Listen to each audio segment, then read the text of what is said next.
तो स्वागत है आप सभी का आपके अपने लिख पढ़ यूट्यूब चैनल में। आज हम लोग बात करेंगे जो सबसे ज़्यादा अभी जो चर्चाओं में चल रही है एईडीओ की vacancy, assistant education development officer की वैकेंसी पहली बार आई है। इसका हिस्टोरिकल बैकग्राउंड के बारे में हम लोगों ने पिछले वीडियो में चर्चा किया था कि जब के पाठक जी एसीएस थे तो उस टाइम ये जो पोस्ट था एईडीओ का, ये कॉन्ट्रैक्चुअल बेस्ड का पोस्ट था। इसको और इसका नाम था ब्लॉक प्रोजेक्ट मैनेजर, इसको नाम दिया गया था ब्लॉक प्रोजेक्ट मैनेजर, और ये आउटसोर्स्ड पोस्ट था। इसका हम लोगों ने हिस्टोरिकल बैकग्राउंड के बारे में बात किया था पिछले वीडियो में, अगर आपने देखा होगा तो। लेकिन अब इसको जो है इस पोस्ट को जो है बीपीएससी के द्वारा बहाल किया जा रहा है। एईडीओ नाम दिया गया है। इसका नाम था पहले ब्लॉक प्रोजेक्ट मैनेजर, जिसका नाम अब दिया जा रहा है एईडीओ।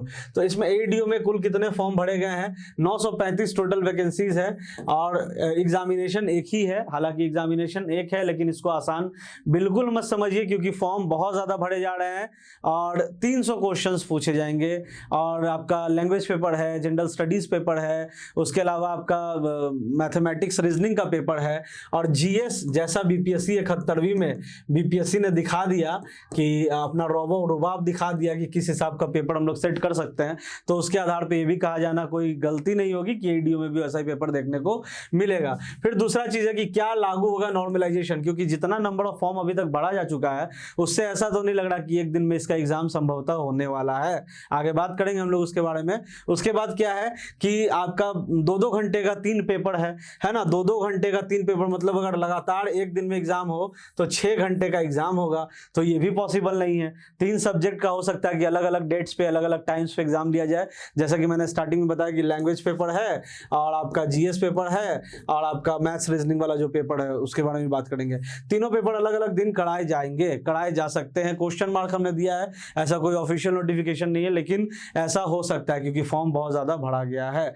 अब आइए बात करते हैं फॉर्म कितना भरा गया है। सबसे पहले तो वो जान लेते हैं। तो अभी फिलहाल जब हम लोग वीडियो बना रहे हैं तो अराउंड 7 लाख फॉर्म भरा जा चुका है, ठीक है ना। 7 लाख प्लस फॉर्म्स अभी तक फिल्ड हो चुका है और काफी सारे ऐसे फॉर्म्स है जो अभी रजिस्ट्रेशन कर करके छोड़ा गया है। अब इसमें फाइनल सबमिट नहीं किया गया है। तो मतलब आप मान लीजिए कि अभी 2 दिन अगर बाकी है तो आप मान लीजिए कि टोटल जो फॉर्म है वो करीब 9 से 10 लाख के अराउंड भरे जाने की उम्मीद है। और आयोग क्या कहता है? आयोग कहता है कि एक बार में 6 लाख स्टूडेंट्स का ही एग्जामिनेशन हम लोग स्मूथली कंडक्ट करा सकते हैं, ऐसा आयोग कहता है, बीपीएससी कहता है। हालांकि बीपीएससी सीसीई में कई बार देखा गया है कि 6 लाख से ज्यादा स्टूडेंट्स फॉर्म भरते हैं और एक ही दिन में एग्जामिनेशन हुआ है। ऐसा कुछ नहीं है कि हार्ड एंड फास्ट कोई रूल है, लेकिन यहाँ पे आप समझ लीजिए साथियों कि अभी ही 7 लाख फॉर्म भरा जा चुका है। इसमें 1-2 लाख और बढ़ेगा ही। तो आप समझ के चलो आंकड़ा जो है 9 लाख के आसपास ये रहने वाला है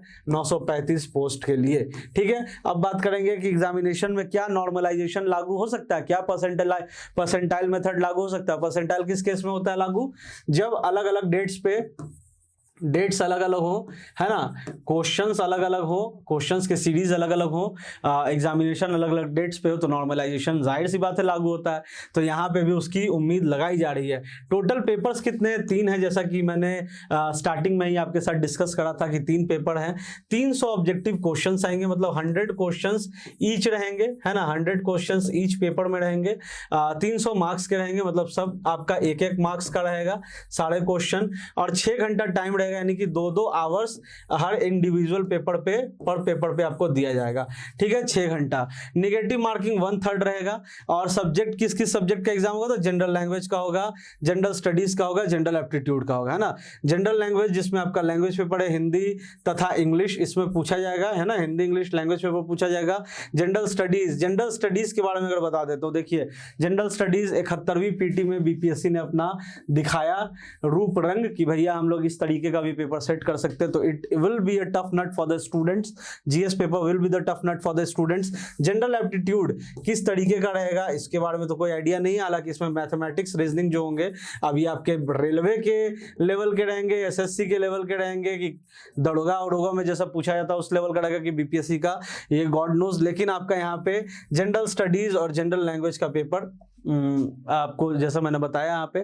उसके बाद रिटन टेस्ट है, डॉक्यूमेंट वेरिफिकेशन, एकदम मतलब स्टूडेंट्स को तो आसान लग रहा है, हालांकि बहुत कठिन है रहा पनघट की, क्योंकि इसको आप आसान नहीं कह सकते हो। यहाँ पे पेपर्स इतना है, कंपटीशन का लेवल इतना ज़बरदस्त है कि इसमें आप कुछ कह नहीं सकते हो। कितना फॉर्म भरा जा चुका है, एक सीट के लिए बहुत तगड़ा कंपटीशन है। उसके बाद अगर परसेंटाइल लागू हो गया, अगर आपका नॉर्मलाइजेशन लागू हो गया, तो फिर इसके बाद रूप रंग जो है वो देखने को ही बनेगा कि किस तरीके से बदल भी सकता है।